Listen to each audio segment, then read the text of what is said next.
आज विश्व में हर मानव अपने जीवन को हर एक दृष्टिकोण से बेहद सुखी और निश्चिंत बनाना चाहता है। इस दौड़ में जीवन की हर एक पहलू जैसे कि शारीरिक, मानसिक, आर्थिक, पारिवारिक, सामाजिक, आध्यात्मिक ऐसे क्षेत्र में सुख की इच्छा रखता है। हर इंसान को बहुत अच्छे से पता है कि यह जीवन सिर्फ आनंद और सुख भोगने के लिए ही मिला है। लेकिन सबसे बड़ी और रोचक बात यह है कि आखिर ये सारे सुख चाहिए किसको? यदि मुझे चाहिए मतलब किसे चाहिए? आखिर मैं कौन हूं? मेरा अस्तित्व क्या है? अगर मुझे सुख चाहिए तो मुझे मेरे सत्य स्वरूप में आना पड़ेगा। मैं कौन हूं?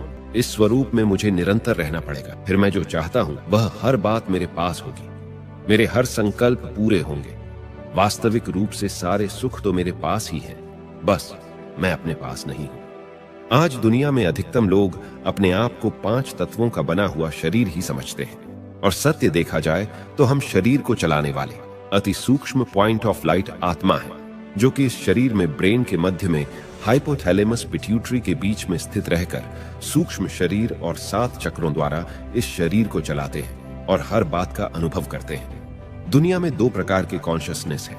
एक है बॉडी कॉन्शियसनेस और दूसरा है सोल कॉन्शियसनेस।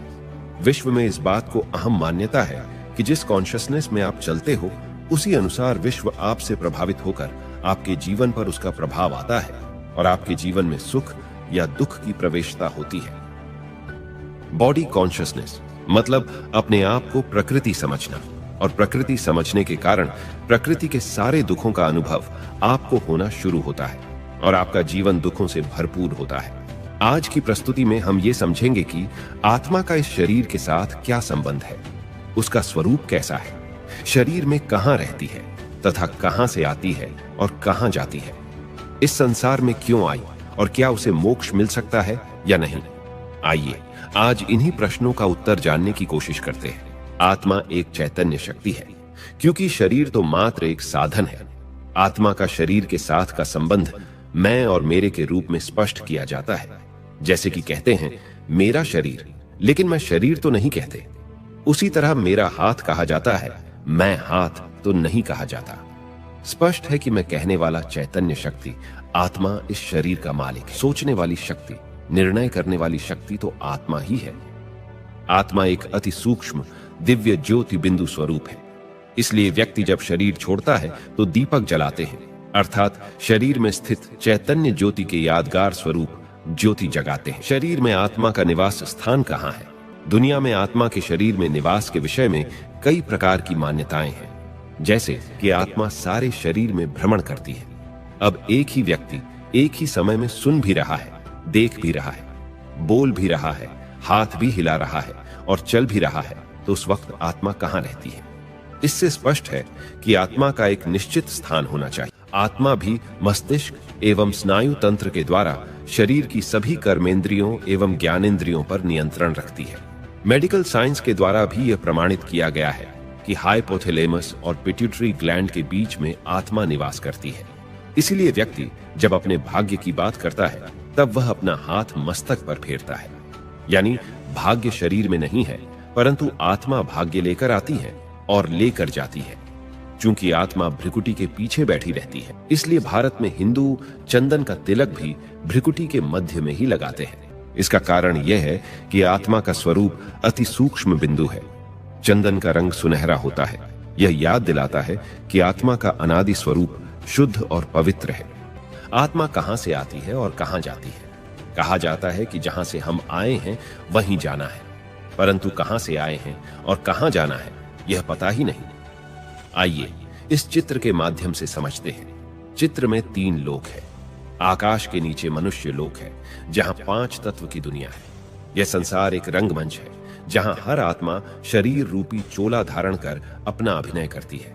आकाश के ऊपर है सूक्ष्म देवलोक, जहां सूक्ष्म देवताएं ब्रह्मा, विष्णु और शंकर निवास करते हैं। उसके ऊपर एक और लोक है, जहां चारों ओर दिव्य प्रकाश फैला हुआ है और जहां सभी आत्माएं निवास करती हैं, जिसको श्रीमद् भगवद गीता में परम धाम कहा गया है। इसके बारे में कहा जाता है कि यह 5 तत्व की दुनिया एवं सूक्ष्म देव लोक से भी परे है। इसी को मोक्ष धाम या मुक्ति धाम भी कहा जाता है, जहां सभी आत्माएं मुक्त अवस्था में निवास करती है।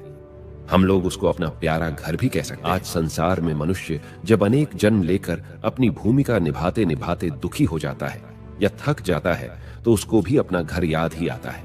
इसलिए जब कोई मनुष्य जीवन में बहुत तंग हो जाता है तो कहता है कि अब बस मोक्ष मिल जाए तो अच्छा है, क्योंकि मोक्ष ही एकमात्र रास्ता है जिससे आप अपने असली घर में पहुंच सकते हैं, जहां परम शांति की अनुभूति होती है। मोक्ष की कामना करने वाले 3 प्रकार के लोग होते हैं। पहले प्रकार के वे लोग हैं जो जाना ही नहीं चाहते, कहते हैं ये दुनिया बहुत अच्छी है, क्यों जाना चाहिए। दूसरे प्रकार के वे लोग हैं जो इस दुनिया से अल्पकाल के लिए जाना चाहते हैं, अर्थात वे सोचते हैं कि थोड़े समय के लिए जाकर के फिर से वापस आ जाएं। और तीसरे वे लोग हैं जो सदा काल के लिए मोक्ष प्राप्त करना चाहते हैं, क्योंकि ऐसे व्यक्ति इस दुनिया में दोबारा आना ही नहीं चाहते। इसलिए परमात्मा ने यह दुनिया बनाई है ताकि आत्माएं अपनी योग्यताओं और क्षमताओं का उपयोग कर सके और उसके फल को अनुभव कर सके। जिस तरह दिन के बाद रात्रि आती है तब क्षणिक ही सही परंतु कुछ पल के लिए विश्राम तो लेना ही पड़ता है, क्योंकि कोई भी क्रिया बिना रुके निरंतर नहीं चल सकती। उसी तरह संसार का यह आवागमन का खेल भी निरंतर नहीं चलता। एक समय आता है जब कुछ समय के लिए अवकाश लेना ही पड़ता है। सृष्टि रंगमंच पर अपना पाठ निभाने के पश्चात हमें भी लौटना पड़ता है। फिर निश्चित समय पर आत्माएं धीरे धीरे वापस लौटकर पुनः सक्रिय रूप से अपनी भूमिका निभाती हैं। इस प्रकार इस संसार में आत्माएं बढ़ती जाती, और जब ऊपर से सारी आत्माएं नीचे आ जाती हैं तब परमात्मा भी अपने वायदे अनुसार आकर सबको साथ ले जाते हैं। जैसे किसी व्यक्ति का परिचय लेते हैं, वैसे ही आज हमने आत्मा के परिचय में 5 बातों को जाना। पहला, यह कि उस चैतन्य शक्ति का नाम है आत्मा। दूसरा, हमने इसके स्वरूप के बारे में ये जाना कि यह अति सूक्ष्म दिव्य ज्योति बिंदु स्वरूप है। तीसरा, हमने ये जाना कि उसकी योग्यताएं 7 गुण ज्ञान, पवित्रता, प्रेम, शांति, सुख, आनंद और शक्ति है। अगर आप इन सभी गुणों के बारे में डिटेल्स में जानना चाहते हैं तो हमारे चैनल पर मौजूद है, जाकर देख सकते हैं। चौथा, हमने ये जाना कि उसका अस्थाई पता भ्रिकुटी के मध्य और स्थायी पता शांति धाम है। और 5वां, हमने ये जाना कि उसका वर्तमान कार्य है 7 गुणों से स्वयं को संपन्न बनाकर अपने जीवन को जीना, क्योंकि यही मानव जीवन जीने का परम उद्देश्य है। मित्रों, यही है आत्मा का संपूर्ण परिचय। आपको यह प्रस्तुति कैसी लगी कमेंट्स में जरूर बताइएगा, और अगर आप हमारे चैनल पर नए हैं, चैनल को सब्सक्राइब अवश्य कीजिएगा। धन्यवाद।